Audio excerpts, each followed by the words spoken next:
Perfecting is possible, but we have to seek it. We need to not delay our turning away from what we shouldn't be upon. We need to make haste in developing those habits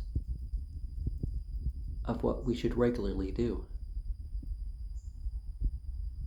We should never return evil for evil. There is just retribution. There is self-defense.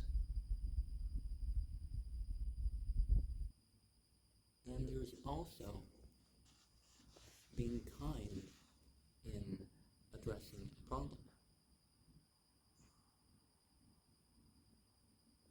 So we're doing good to the evildoer, even if we have to violently defend ourselves or take vengeance in some way.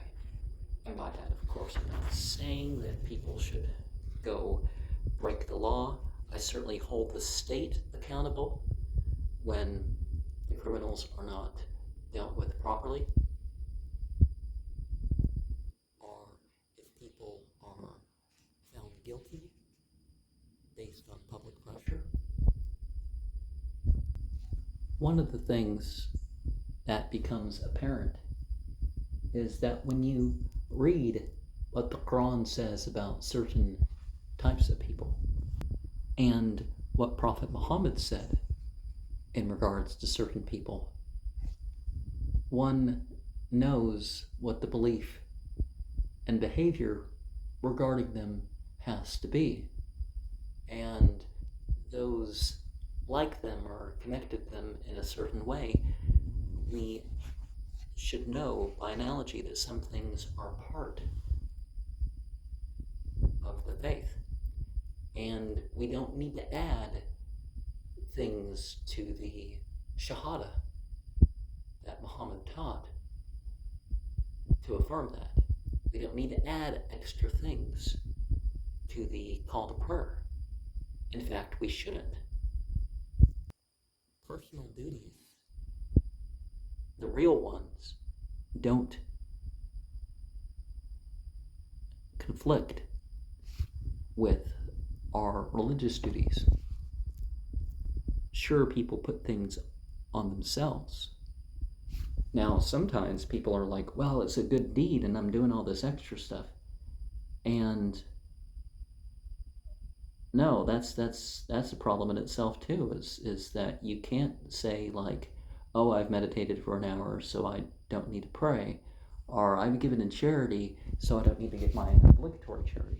It's like, regardless of what you gave in charity, you still have obligations for your obliged 3 types of charity, you could say. The charity for each of the holidays and the portion of your wealth. Some people will say that certain portions of things would have been sufficient if that's all there was. Well, it isn't all there was, but like in the Quran, people say that about different chapters, and that certainly drives home certain points. And of course, the Prophet says Surah 36 is the heart of the Quran, and Fatiha, if you don't know anything else, that's sufficient for even the prayer. Now, there's parts in the prayer other than that, but you know what I mean. Saying 150 is said by Sayyid Razi to be such a thing, that it would be enough if there wasn't any more in this book. And saying 150, if we recall right, was somebody asking Ali to preach, and what he responded in terms of, you gotta work for your afterlife.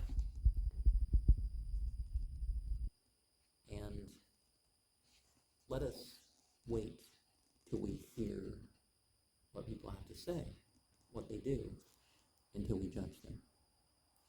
Which is one of the problems nowadays. People are trying to make things about color of skin, and there's more killing than since the 1880s. The 1880s onwards, there was never that much racially motivated killing as there is going on right now. And people are saying it's about the color of the people involved, not the actions of the people involved, even people marching the street. And it's like, that needs to stop.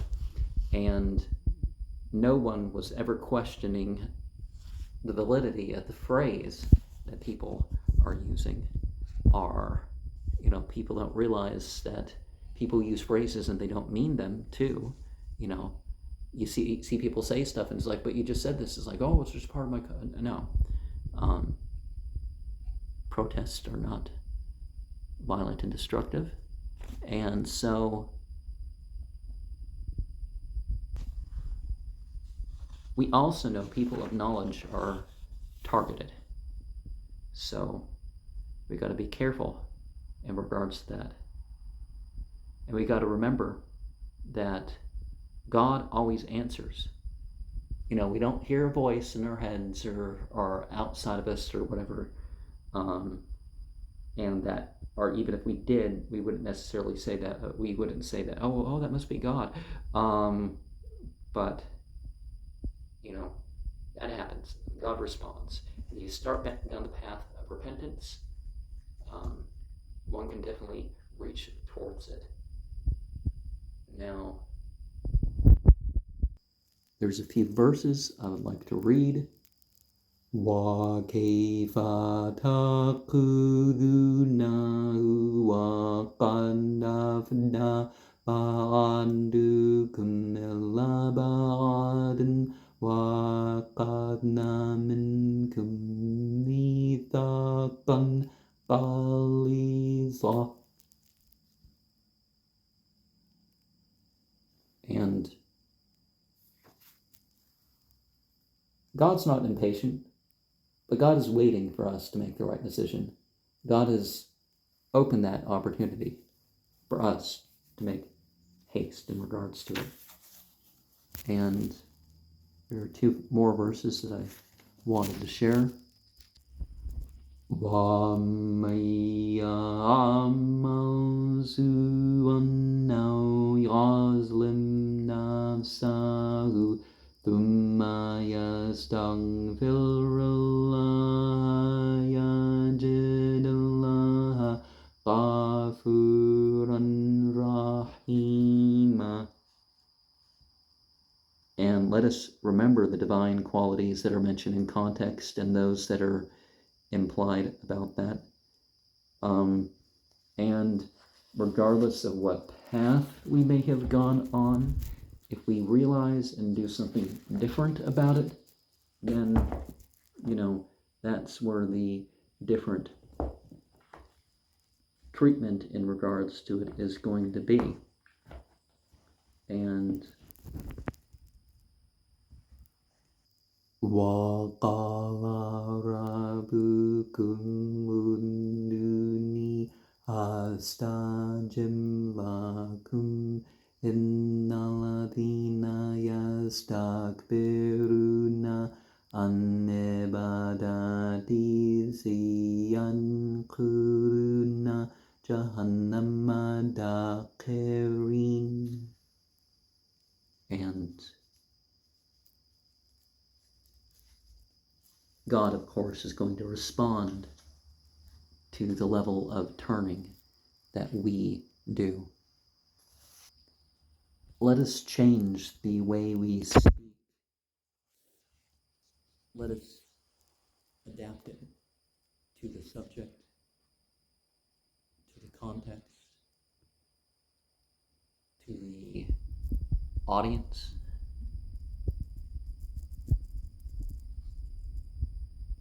Let our imagination be upon the truth. And let's not twist the principles of the religious teachings and show the distinction between them. Like in the Bible, you don't know what is revelation, what is inspiration, what is the tradition about the context, what is the attempt at history of the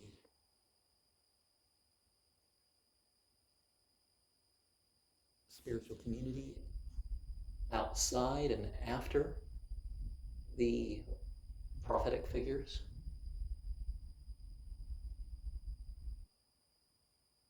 What is the scholarly or mystical comments afterwards?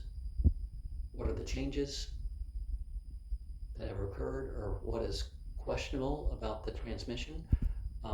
That's all hard to tell, but you should, as far as you know that sort of thing about the tradition, that's the case. And we know in Islam, this is Quran, this is Hadith Qudsi, this is other Hadith of the Prophet, this is Hadith or Sunnah of somebody else.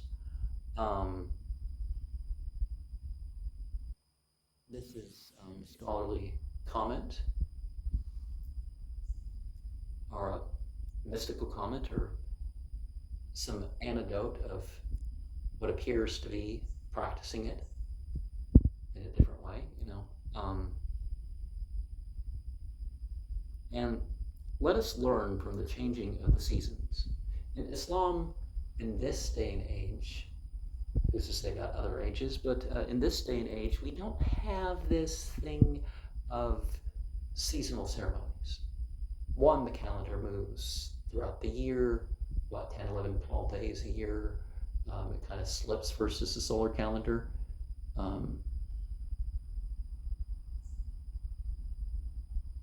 Every 32 years, there's a 33rd year.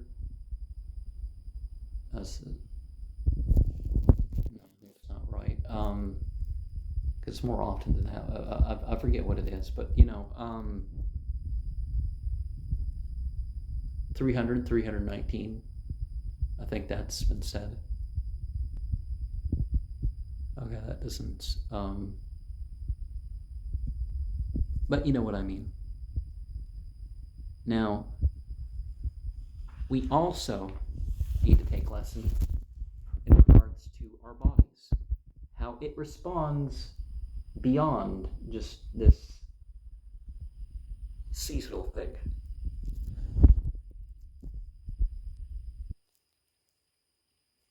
And certainly the temperatures in which the water is, in which we bathe, that can have different effects on us too.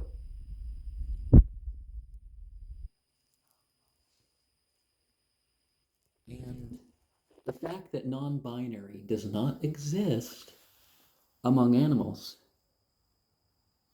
is so that there's not going to be any problem with procreating and other such things. That the creatures, in the wild that have tendencies or abilities towards polygamy, that is, it doesn't come off as a problem. The competition, there doesn't seem to be any difference in the, what you might say, ethic, even though animals are innocent, between whether there's monogamy or polygamy. And of course, polygamy, by tempering that urge, means that adultery is actually less common in those societies, much, much less common. And also the sense of, the jealousy and stuff, because, there's just, the opportunity. If somebody has means, they don't have to go off in secret and pay for an apartment of their mistress or anything like that. It's actually probably cheaper to move everybody in and that sort of stuff. the different wives get their own space in the Islamic vision, and the modesty and decency of everybody can, of course, be maintained.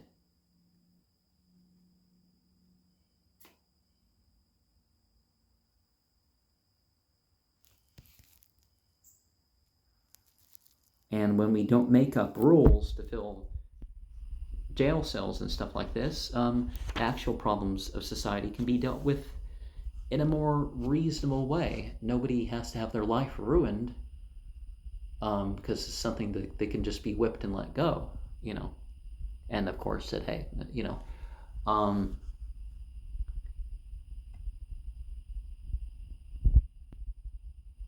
sometimes let us remember that Ali and other people said something, and the Sunni narrations indicate that too, that they said something, but it later got attributed as if the Prophet said it. But also, the Prophet said stuff and people repeated it. So we need to draw the distinction between those two. And if you love God, if you love the messenger, if you love the righteous predecessors, if you love the spiritual guides, then you're not just saying it, you're following in their examples of piety. They're examples of even living poor when they didn't have to live poor for a purpose. And not just, I'm renouncing the world. You don't have to give up wealth to renounce the world. You just, sometimes you have to be willing to give charity beyond what's necessary. That's the main point. You have to be willing to give charity beyond what is required of you.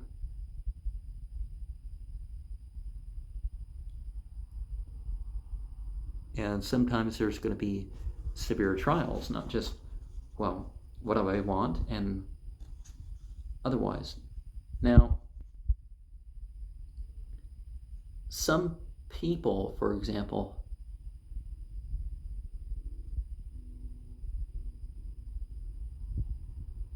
they play musical instruments, and they think that these musical instruments count, like prayers and what's the there's a verse in the Quran somewhere. Hold on a sec. Wamma kana salatun indal baite ilamu kan wa tasdiyatan fadhuqul adhaba bimma kuntum takfurun.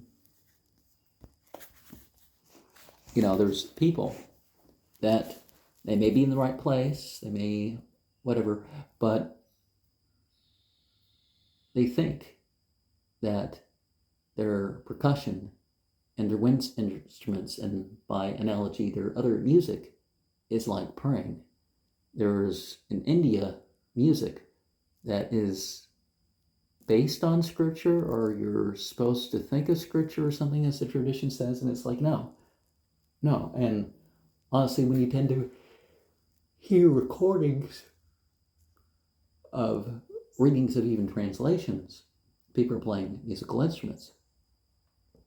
But even if you're not doing this, if you're, if you've made it your thing to play musical instruments as like a profession or whatever, then the thing is that,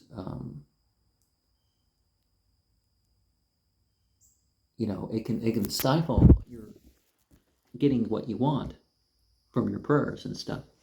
And part of this is the stress involved in the musical instruments.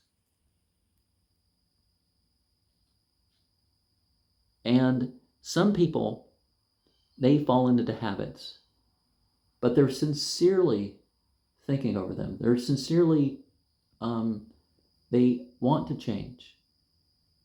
And as long as they're upon that and they're trying to hold back from stuff, um, this is going to be good for them, and eventually they may break through and change. I can think of certain individuals that I have enacted with, and you know, hey, they're listening here and there. Um, Maybe they become half serious, and then they end up in the problem. But the second they fully give up, that some of those people, of course, it could mean their death, because with adulterants and uh, illegal drugs. I mean, illegal doesn't make it any more wrong, but that 1 weekend here and there can make the difference of them not using, can make the difference between them living and dying. And let us first try the simple way of finding the meaning in the religious sayings in which we're getting into. And knowledge is a proper way of determining a person's worth. But the thing about it is, people have different capacities for knowledge, and it's what you do with that knowledge. And no, you can't say, well, I didn't study and I didn't learn, so I don't know these things. It's like, but you should have known these things. You should know the basic obligations upon your life. And you never know when you go down a path that that could be it. You could really attain to something that you never would have attained to.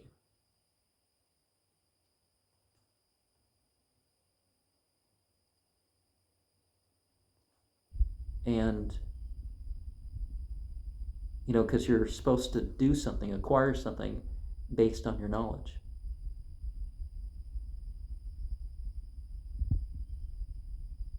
When you address people, don't stare them down in the face and all that sort of stuff.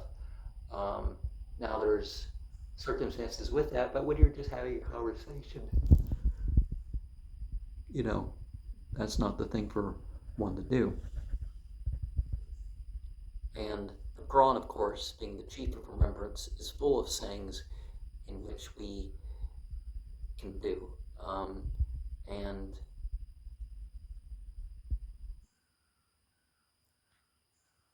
God has the command, so God can stop things from happening. People intend to do things all the time, and then they're kept from doing them. As a mercy from God, so much of the time, that these things don't come to pass. And sometimes people want wealth, or they want some sort of worldly accomplishment that's merely worldly, and it's not as good as they think it would be. What you need, you get what you need. And whether it's the spiritual teachers or the prophet,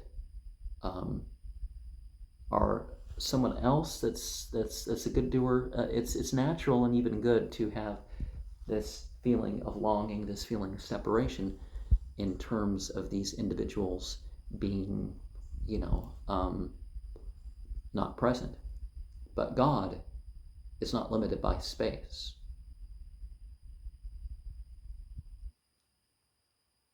And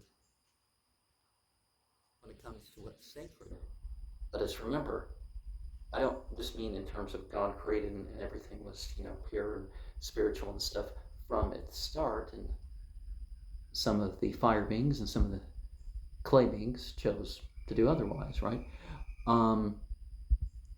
When it comes to our thoughts and our deeds, if you start with the pure attention and the dedication, or whatever you want to call it, and then you make sure it stays upon the principles as revealed and inspired to the prophets, and you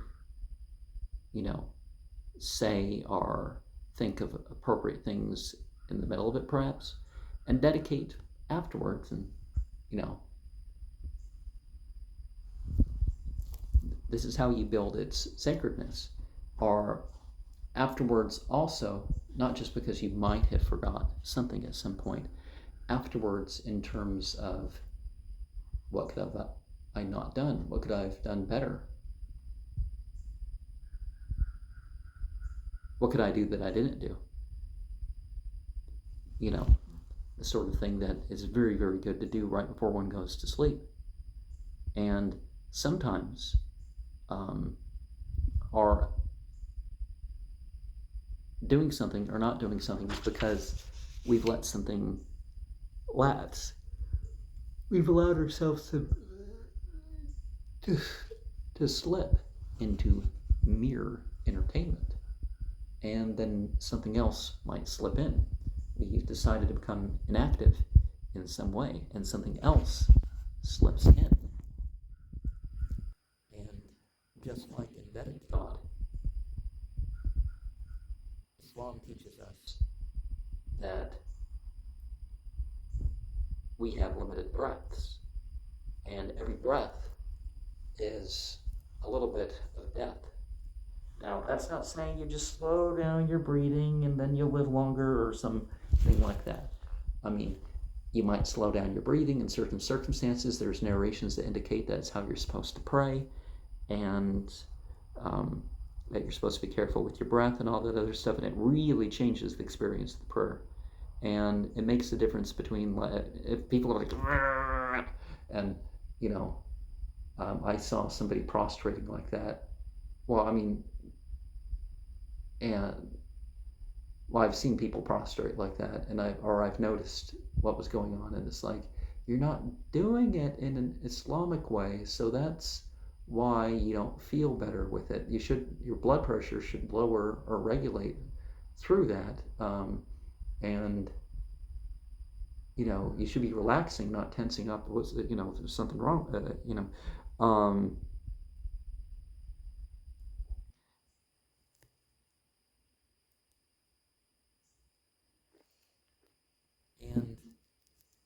it's better to lack some things and to stay upon obligations than it is to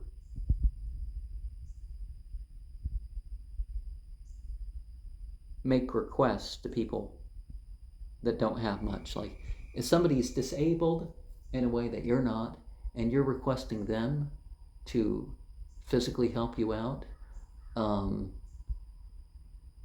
in a way of like demanding it, no. If you're like, okay, let's work together, get something done, okay. And you know they're going to help and get stuff done as they, then don't ask if they're volunteering all the time. You don't want to be one of those people. And if you plan and pain after some things, then there can be the problem with things coming to pass, and you should have no complaint if you're going to do that, because things happen differently than one asked for.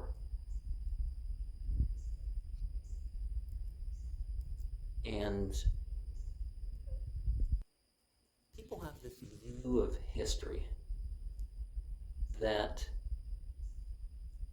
treats things in terms of, well, here's this evidence, and so we don't think this sort of, it's like, well, worldly success, even some of that disappears. Some great rulers in the past, we don't know their names. Some people were great conquerors, or we know something happened during this time, but we don't really know the details of it. So we need to be careful about our view of history in that regard. But if you have wealth and all that stuff, you should do something with wealth. But it doesn't matter so much whether somebody's a stranger to history or not. It's where they're placed in the scales of good and truth. And if we work on our gratefulness, on our contentment with needs fulfilled, then that will deal with what desires and stuff heart for good. And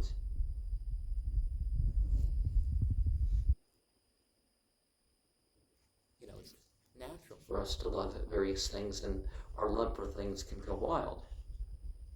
But, hatred and stuff will creep in, because not for what is wrong, but for what is just not pleasing to one. Are like everything has to be pleasing to you, right?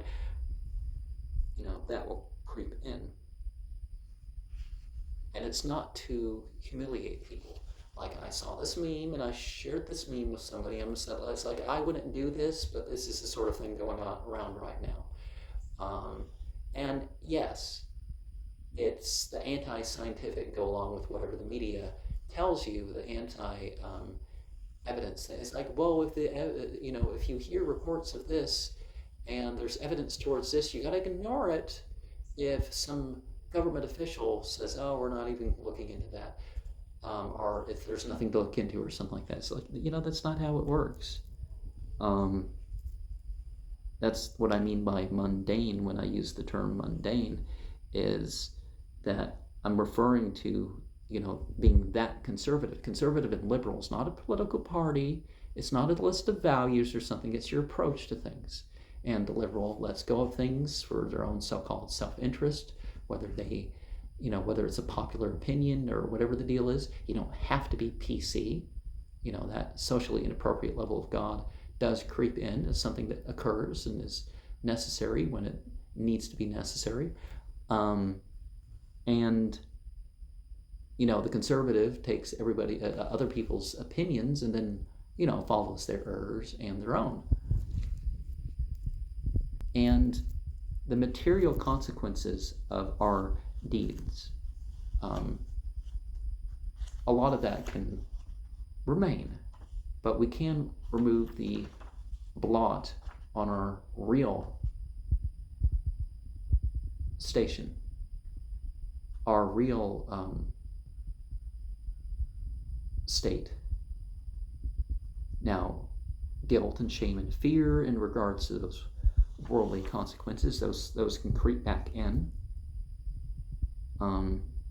And we need to work on not being abrogated in terms of our body and our mind. We need to bring them into agreement with each other. Our feelings and our emotions and our thoughts can agree with our spirit, soul, or whatever you want to call it. And the difficulties we go through in life, those are there as an opportunity for atonement, for merit, and general development. And let us remember, it's a duty to pray for the person who died that was known to be Muslim and other